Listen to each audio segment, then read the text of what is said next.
23वां अध्याय वर्णन आंवला तुलसी जान, पढ़ने सुनने से भक्तों हो जाता कल्याण। नमस्कार दोस्तों, स्वागत है आप सभी का कार्तिक महात्म्य के 23वें अध्याय को आज हम श्रवण करने वाले हैं।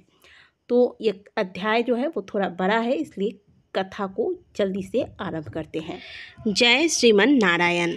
पिछले अध्याय में हमने जाना कि आंवले और तुलसी के पौधे की उत्पत्ति कैसे हुई। अब आगे की कथा को श्रवण करते हैं।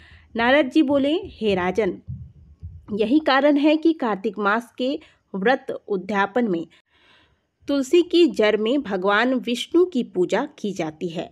तुलसी भगवान विष्णु को अधिक प्रीति प्रदान करने वाली मानी गई है। राजन, जिसके घर में तुलसी वन है वह घर तीर्थ स्वरूप है, वहाँ यमराज के दूत नहीं आते। तुलसी का पौधा सदैव सभी पापों का नाश करने वाला तथा अभिष्ट कामनाओं को देने वाला है। जो श्रेष्ठ मनुष्य तुलसी का पौधा लगाते हैं वे यमराज को नहीं देखते। नर्मदा का दर्शन, गंगा का स्नान और तुलसी वन का संसर्ग, ये तीनों एक समान कहे गए हैं।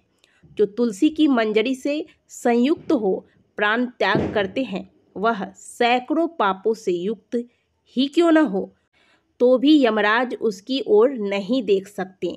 तुलसी को छूने से कामिक, वाचिक, मानसिक आदि सभी पाप नष्ट हो जाते हैं।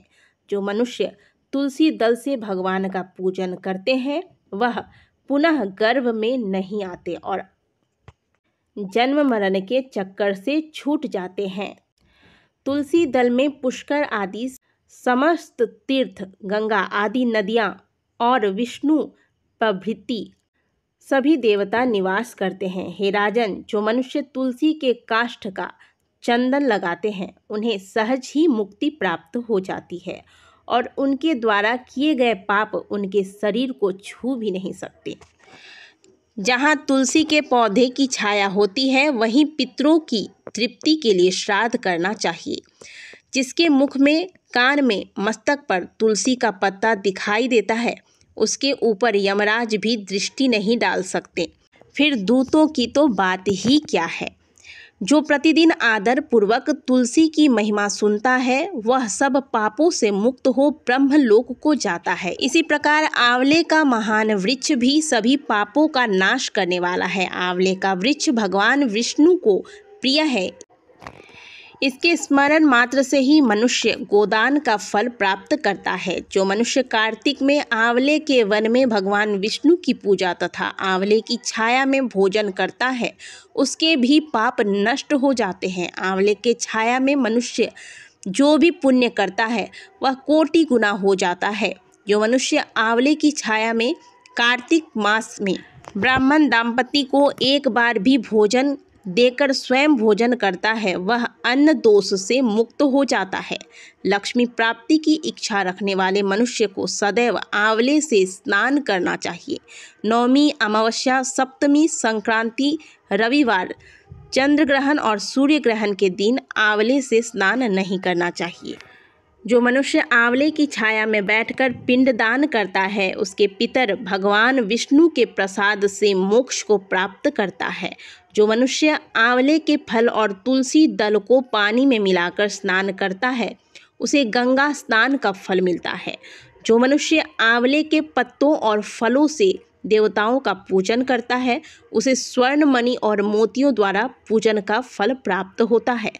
कार्तिक मास में जब सूर्य तुला राशि में हो तब सभी तीर्थ, ऋषि, देवता और सभी यज्ञ आंवले के वृक्ष में वास करते हैं। जो मनुष्य द्वादशी तिथि को तुलसी दल और कार्तिक में आंवले की छाया में बैठकर भोजन करता है उसके 1 वर्ष तक अन्न संसर्ग से उत्पन्न हुए पापों का नाश हो जाता है। जो मनुष्य कार्तिक में आंवले के जड़ में विष्णु जी का पूजन करता है उसे श्री विष्णु क्षेत्रों के पूजन का फल प्राप्त होता है। आंवले और तुलसी की महत्ता का वर्णन करने में श्री ब्रह्मा जी भी समर्थ नहीं है, इसलिए धात्री यानी कि आंवला और तुलसी की जन्म कथा सुनने से मनुष्य अपने वंश सहित भक्ति को पाता है। इस प्रकार से कार्तिक महात्म का यह 23वां अध्याय आज पूर्ण हुआ, जो सभी प्रकार के पापों का नाश करने वाला है।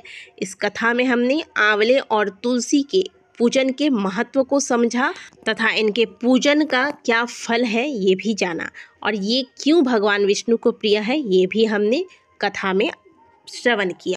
इस प्रकार से कार्तिक महात्म का 23वां अध्याय आज पूर्ण हुआ। कथा को श्रवण करने के बाद भगवान के नाम का जयकारा कमेंट बॉक्स में लगाना ना भूलें, यही आप सभी से रिक्वेस्ट है। कथा श्रवण करने के बाद दक्षिणा स्वरूप एक लाइक और कमेंट बॉक्स में जय श्री हरि विष्णु अवश्य लिखें। अब आगे हम कार्तिक महात्म के 24वें अध्याय को श्रवण करेंगे। दोस्तों, आप सभी को कार्तिक मास के अंतर्गत आने वाले छठ महापर्व की बहुत सारी शुभकामनाएं। छठ महापर्व में भगवान सूर्य की विशेष रूप से आराधना की जाती है। इस दिन भगवान सूर्य की विशेष पूजा किस प्रकार से करके आप पूरे साल भर में किए गए सूर्य आराधना का फल प्राप्त कर सकते हैं, इस पर वीडियो जा चुकी है। अगर आपने अभी तक नहीं देखा है तो चैनल पर जाकर इस वीडियो को अवश्य देखें। इस दिन सभी को सूर्य आराधना करनी चाहिए। दोस्तों, आपसे मिलते हैं अगले वीडियो में, तब तक के लिए जय श्रीमन नारायण।